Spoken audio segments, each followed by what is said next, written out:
So welcome to my YouTube channel. కొద్దిగా introduction over అయినట్టుంది, but okay. నేను రీసెంట్గా యూట్యూబ్ ఛానల్ ఎప్పుడో స్టార్ట్ చేశాను. రివ్యూస్ మాత్రం ఇప్పుడే స్టార్ట్ చేశాను అనమాట. సో ఏమైనా తప్పు ఏమన్నా ఉంటే కమెంట్ సెక్షన్లో చెప్పండి. కమెంట్స్ వస్తాయో రాదో కూడా తెలియదు, but it's okay. Let's start. Review కాదు, నా ఒపీనియన్. మూవీ పెద్ది.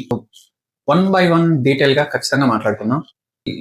నా హానెస్ట్ రివ్యూ నేను చెప్పబోతున్నాను. సో అది మీ ఇష్టం. మీకు నచ్చకపోతే ఎందుకు నచ్చలేదో కమెంట్ లో చెప్పండి. ఈ బేసిక్ యూట్యూబర్ లాగా హాయ్ గైస్ కమాన్ అని చెప్పడం నాకు రాదు. ముందుగానే చెప్తున్నాను, ఈ మూవీలో ఉన్న క్యారెక్టర్స్ గురించి మాత్రమే నేను రివ్యూ ఇవ్వబోతున్నాను.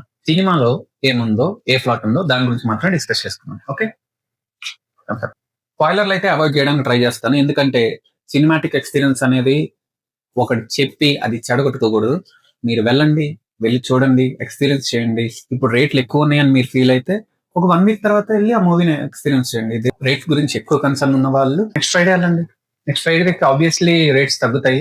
ఆ టైంలో మీరు అనుకున్నట్టే 150 రూపీస్కి 200కి మీరు మూవీకి వెళ్ళొచ్చు. మూవీ గురించి వస్తే, ఈ మూవీ రామ్ చరణ్ గారి మూవీ అని చెప్పాలా లేదా బుచ్చిబాబు గారి సినిమా అని చెప్పాలా తెలియదు. మన ట్రైలర్ లో చూపించినట్టు ఒక స్పోర్ట్స్ డ్రామా కాదు ఇది. కమర్షియల్ స్పోర్ట్స్ డ్రామా అని చెప్పొచ్చు. Like there are very commercial elements ఉంటాయి. చూసి ఒక రన్నింగ్ రేస్ తీసుకున్నాను, ఏదన్నా క్రికెట్, హాకీ, వాలీబాల్, ఏదైనా ఏ కైండ్ ఆఫ్ స్పోర్ట్స్ అయినా తీసుకోండి. ఆ స్పోర్ట్స్ లో ఉండే ప్లేయర్ కి అదొక డ్రీమ్ లా ఉంటది. ఫర్ సపోజ్ A1 ఎక్స్ప్రెస్ నాకు తెలుసా మూవీ. బట్ ఈ మూవీ ఇస్ డిఫరెంట్. ఈ మూవీ ఫోకస్ మొత్తం, ఆ ప్లాట్ ఫోకస్ మొత్తం ఒక విలేజ్ మీద ఉంటది. రామ్ చరణ్ గారికి ఆట ఆడడం ఇష్టం, అలానే వాళ్ళ విలేజ్ కి ఒక మంచి గుర్తింపు రావడం ఇష్టం. ఇది ఒక kind of common kind of Telugu film అని మనం చెప్పొచ్చు. ఎందుకంటే ఇలాంటి ప్లాట్స్ తో మనం చాలా ఫిలిమ్స్ చూసాము, బట్ ఎగ్జిక్యూషన్ అనేది చాలా డిఫరెంట్ గా ఉంటుంది. సో సినిమా బాగుందా లేదా? పర్సనల్లీ నా ఒపీనియన్ వచ్చేసి సినిమా బాగుంది, బట్ కొన్ని చోట్ల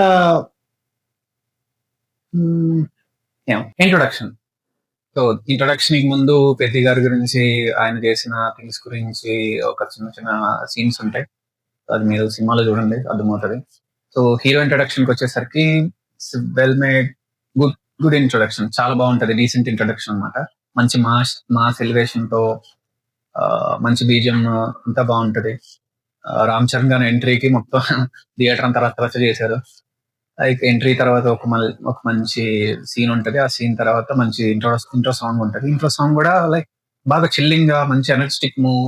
నేను నోటీస్ చేసింది ఏంటంటే, రీసెంట్ గా ఏఆర్ రెహమాన్ గారి సినిమాల్లో పాటలు ఎక్కడో అక్కడక్కడ క్లిక్ అవుతున్నాయి, కానీ ఒక 10-15 years బ్యాక్ ఏఆర్ రెహమాన్ ఎక్కడ కనిపించలేదని ఫీలింగ్ వచ్చింది.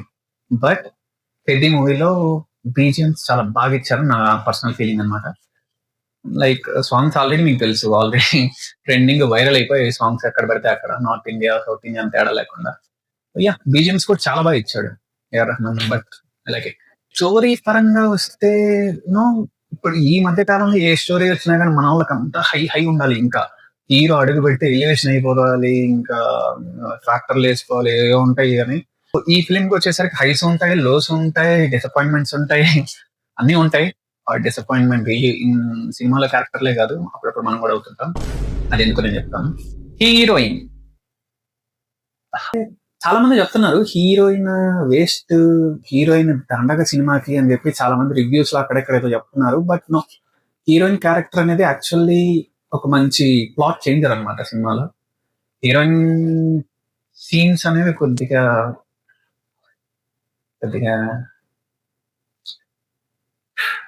అంటే యాక్చువల్లీ హీరోయిన్ సీన్స్ వచ్చినప్పుడల్లా ఆ ఫోన్ వచ్చినట్టుంది అని చెప్పి ఫోన్ చూసుకోవాల్సి వస్తుంది. ఫ్యామిలీతో వెళ్ళిన వాళ్ళ పరిస్థితి ఏముంటుందో నాకు తెలియదు. నేనంటే ఒక్కడిని వెళ్ళి కూడా పక్కన మొబైల్ పెట్టుకొని కూడా కొన్ని సమయంలో ఫోన్ వచ్చింది, మెసేజ్ చేశాడు, హలో అనుకుంటున్నాను, అలా ఉంది. బట్ హీరోయిన్ వేస్ట్ అని చెప్పలేను, కానీ హీరోయిన్ సీన్స్ కొద్దిగా డిఫరెంట్ గా చేసి ఉండాలి అని అనిపించింది. బట్ ఇది నా ఒపీనియన్. డిఫరెంట్ గా తీయచ్చు కదా అనే ఫీలింగ్ వచ్చింది. బట్ ఇది డిఫరెంట్ అనిపించింది. ఆయన నాటీగా చూపించాలంటే మీరు ఎలా అయినా చూపించచ్చు, బట్ ఇలా ఎందుకు తీసారు? జాన్వీ కపూర్ ని పెట్టారంటే మనం భయంకరంగా ఏదో ఎక్స్పెక్ట్ చేయాలని ఏం లేదు. దేవరాలో ఎలా కనిపించారో దానికి కొద్దిగా బెటర్ పర్ఫార్మెన్స్ ఇచ్చి అలానే కనిపించారు అనిపించింది. తను మంచి ఆర్టిస్ట్ అండి. అంటే అదొక్కటే కాదు, ఇంకా చాలా చాలా థింగ్స్ ఉన్నాయి. ఆయన వాడుకోండి, ఆర్టిస్ట్ని వాడుకోండి. ఆవిడ థీమ్ ఒక్కటే కాకుండా కొన్ని డైలాగ్స్ అన్‌కంఫర్టబుల్ గా అనిపిస్తాయి. కానీ ఇట్స్ ఓకే. అది హీరో గారు చేశారు కాబట్టి, సినిమాలో హీరో చేశాడు కాబట్టి అది ఓకే అన్నట్లు, ఏదో జస్టిఫికేషన్ ఇవ్వాలన్నట్లు ఉంటది. కొన్ని మైనస్ పాయింట్స్ ఉంటాయన్నమాట. ఇదొక మైనస్ పాయింట్ సినిమాలో. డబ్బింగ్ డబ్బింగ్ నుంచి వస్తే, లైక్ పాన్ ఇండియా మూవీ కదా! సో డిఫరెంట్ డిఫరెంట్ యాక్టర్స్ ఉంటారు. వాళ్ళు మాట్లాడేది లిప్ సింక్ ఉండవు కొన్నిసార్లు. అది కొద్దిగా, అంటే మన సినిమానే కదా చూస్తున్నాం. మనకెందుకేదో వాళ్ళు చెప్తున్నది ఆ ఫీల్ కొన్ని టచ్ అవ్వట్లేదు అనే ఫీలింగ్ వస్తది. But it's okay. Jagapathi Babu గారి యాక్టింగ్ గురించి చెప్పాలంటే, నాకు ఈ సినిమా మొత్తంలో ఎవరైనా ఒక క్యారెక్టర్ కి జస్టిఫికేషన్ ఇచ్చారు అని అంటే హీరో కాకుండా, క్యారెక్టర్ లోకి ఇన్వాల్వ్ అవ్వి ఇంత మంచిగా చేశారంటే జగపతి బాబు గారు అనిపించింది. హి డిడ్ వండర్‌ఫుల్ పెర్ఫార్మన్స్. ఆయన చాలా మంచిగా చేశారు. అంటే ఈ కైండ్ ఆఫ్ క్యారెక్టర్ ఈయన చూస్ చేసుకున్నాడా అనే ఒక ఫీలింగ్ వచ్చింది. Very nice. మీ క్యారెక్టర్ నాకు చాలా నచ్చింది.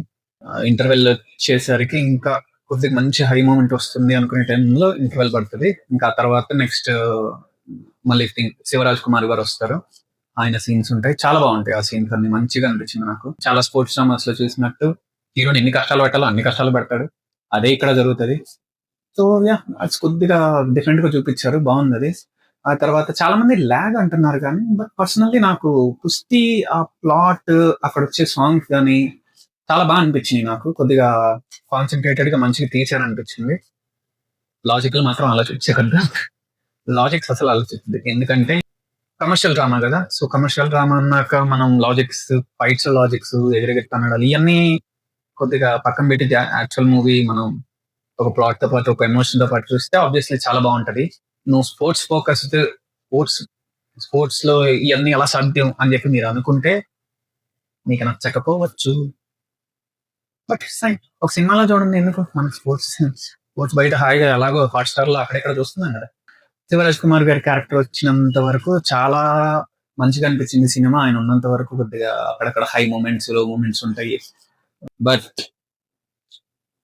ఉప్పెన డైరెక్టర్ బుచ్చిబాబు గారు, మనం చాలా మీమ్స్ చూసాం. ఉప్పెన రేంజ్ లోనే రామ్ చరణ్ గారికి ఏదో ఒకటి చేసేస్తాడు అని అనుకుంటాం. మన భయాలు నిజం అవుతాయేమో అని అనిపిస్తుంది కొన్ని కొన్ని మూమెంట్స్ లో. మీరు చూడండి, మీకు తెలుస్తుంది ఏమేమి జరుగుతాయి ఏంటి అని చెప్పేసి. ఒక టూ టైమ్స్ అబ్బా ఇక్కడ కొద్దిగా ల్యాగ్ అవుతుంది అనే ఫీలింగ్ వచ్చింది, కానీ ఇట్స్ లైక్ ఇట్స్ మూవీ. ఇంకా ఇంత ల్యాగ్ కూడా లేకుండా మూవీ రన్ అవ్వాలంటే అవ్వదు కదా. ల్యాగ్ అని ఇంకా అని చెప్పను, కానీ ఎమోషనల్లీ చాలా డెప్త్ లోకి తీసుకెళ్తారు. సో ఫైనల్లీ రామ్ చరణ్ గారు, నిజంగా చెప్తున్నాను, నాకు రామ్ చరణ్ గారి పర్ఫార్మెన్స్ చాలా నచ్చింది. నిజంగా నో, రామ్ చరణ్ గారు మంచి పర్ఫార్మెన్స్ ఓరియంటెడ్ రోల్స్ ఇస్తే జీవిచ్చేస్తాడని చెప్పి ఇది ఒక ఎగ్జాంపుల్ గా చెప్పొచ్చు మనం.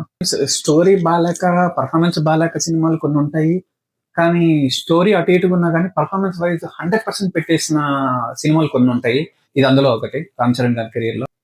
సో స్టోరీ అక్కడక్కడ ల్యాగ్ అనిపించినా కానీ రామ్ చరణ్ గారిని చూస్తూ, ఆయన చేసిన పర్ఫార్మెన్స్ చూస్తూ అట్లా మనం మర్చిపోతాం అనమాట.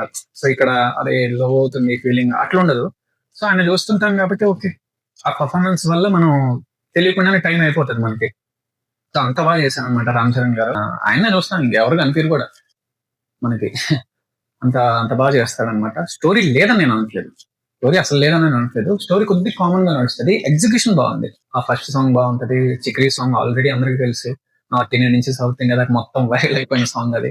దాని గురించి కూడా చెప్పాల్సిన పని లేదు. బట్ ఐటమ్ సాంగ్, మన తెలుగు ఇండస్ట్రీలో ఐటమ్ సాంగ్ అంటే అర్థం లేకుండానే వస్తాయి, ఇది అలానే వస్తాయి. ఓకే, ఆడుంది కదా, మనోడు ఏదో చేస్తాడు, చేసేయండి పెట్టింది. యాజ్ యూజువల్ ఆవిడ ఐటమ్ గర్ల్ పిలుస్తారు, ఆవిడ వస్తుంది, ఆవిడ ఎగురుతుంది. ఈ గ్యాప్ లో హీరోయిన్ ఏదో జలస్ అయిపోతుంది, వెళ్ళి ఎగురుదాం అనుకుంటది, ఆవిడ ఎగురుతుంది. ఈ రెండు కోరాలను చూడలేక మనం కళ్ళు మూసుకో.